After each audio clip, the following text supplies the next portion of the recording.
Assalamualaikum warahmatullahi wabarakatuh. Selamat malam Pak Nazrul. Jadi kami dari kelompok 3 ingin mempresentasikan hasil proyek kelompok kami yang berjudul Implementasi Kecerdasan Buatan dalam Forecasting Produksi Energi di Rusia dari tahun 1985 sampai 2050. Jadi kelompok kami beranggotakan, yaitu saya sendiri bernama Abraham Maria Ferizaldi, kemudian ada Samuel Rifandi Siregar, dan juga Patrick Rino Parilan Hutahian. Jadi dataset yang kami gunakan itu berasal dari Kaggle yang berjudul Energy Consumption and Generation in the Globe. Dapat dilihat pada link berikut. Kemudian kegunaan dari implementasi AI yang kami lakukan ini yaitu pertama memprediksi presentasi penggunaan energi fosil, renewable, dan nuklir, kemudian mempersiapkan pembangunan infrastruktur produksi energi berdasarkan prediksi yang kami lakukan. Yang ketiga adalah perencanaan konservasi lingkungan. Kemudian langsung ke simulasi program. Jadi pertama-tama pada kode kami menginstal TensorFlow dan juga Keras sebagai library yang kami gunakan. Kemudian mengimport library-library yang dibutuhkan seperti NumPy, Pandas, dan scikit-learn.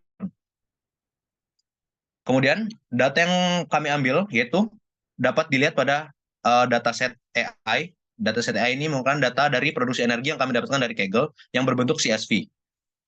Kemudian datanya disiapkan. Kami melakukan melakukan pemisahan data berdasarkan data-data dari Kaggle itu ada negara-negara, ada dari banyak negara di dunia. Kemudian kami misalkannya hanya menggunakan Rusia saja sebagai terfokus untuk satu negara.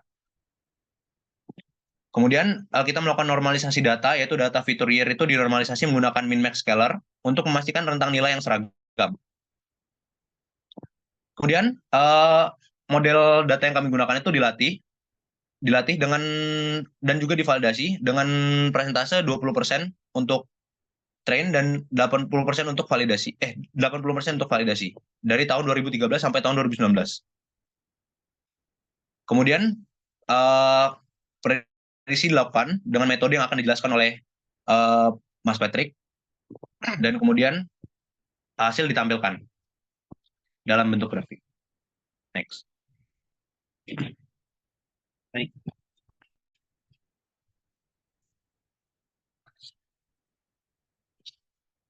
Nah, sebelum kita ke hasil prediksi yang menggunakan kecerdasan buatan scikit-learn, di sini ada bagian di mana kita menggunakan coding menggunakan metode yang biasa tanpa menggunakan kecerdasan buatan, metode konvensional.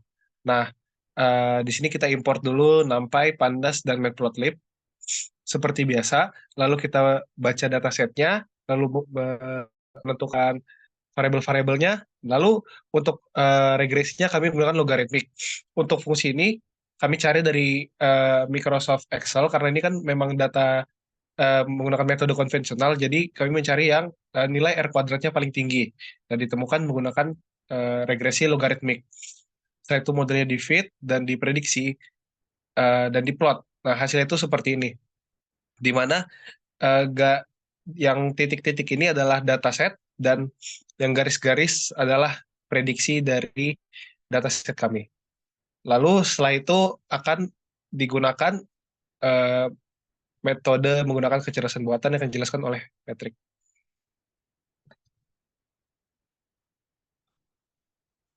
Baik, selanjutnya saya akan menjelaskan bagaimana ada penerapan kecerdasan buatan pada program kali ini.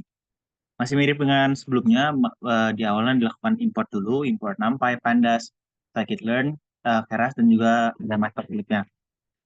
Kemudian dilakukan pula meload data dari data CSV tadi, dan kami lakukan pula memilih data-data variabel yang dipilih, yaitu pertama data penggunaan presentasi fosil, renewable, dan juga nuklir. Kemudian kami melakukan normalisasi dan memberikan fungsi untuk melatih model tadi. Setelah itu kami melakukan pelatihan yang kemudian kami lakukan prediksi. Adapun prediksi ini ketika menggunakan AI, kami menggunakan scalar transform dan juga kami memilih jenis prediksinya berupa polinom degree dengan polinomial dengan derajat polinomnya menggunakan polinom berderajat 5. Kami pun sebelumnya sudah melakukan beberapa penggunaan model. Yang pertama dengan menggunakan metode linear yang mana nilai regresisinya sangat rendah, kemudian menggunakan metode lain seperti logaritmik seperti tadi, kemudian eksponensial, dan kami akhirnya sampai pada kesimpulan menggunakan polinomial degree, di mana ketika kami melakukan pembandingan hasil dengan data yang sudah dimiliki, hasilnya yang didapatkan memiliki error yang sangat rendah, di mana error untuk fosil itu sendiri mencapai 0,263 untuk dari tahun 2013 sampai 2019, untuk pada renewables-nya 0,1185, dan untuk nuklirnya 0,258. Ini jauh lebih baik dibandingkan data sebelumnya yang nilai regresinya mencapai negatif ribuan, eh, minus 3.000, yang mana sangat tidak cocok untuk melakukan plottingan data. Dan dari hasil ini pula didapatkan bahwa model menggunakan polinom berderajat 5 paling tepat untuk eh, fitting data kami.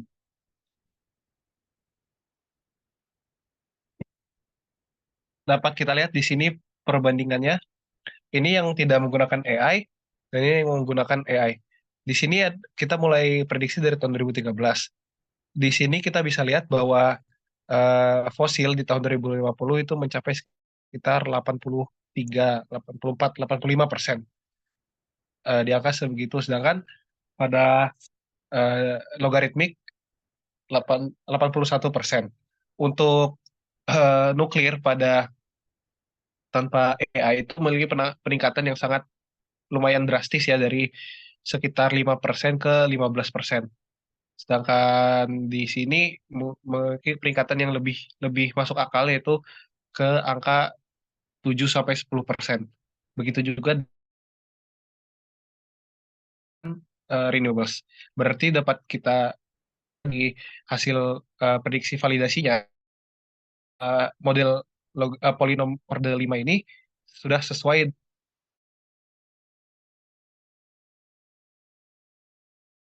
saya percaya dengan baik karena errornya juga di bawah 30% semuanya. Oke, jadi setelah dijelaskan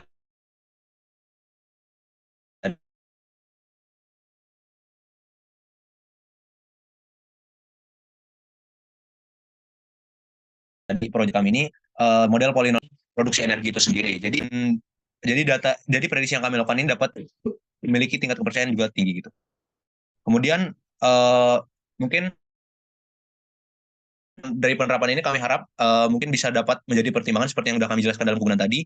Prediksi yang kami lakukan ini dapat menjadi apa ya, seperti basis dari uh, basis dari pembangunan dari teknik dari reaktor nuklir itu sendiri di negara-negara yang ingin bangun reaktor nuklir. Begitu. Sekian dari kelompok 3. Maaf jika ada kesalahan. Terima kasih. Wassalamualaikum warahmatullahi wabarakatuh.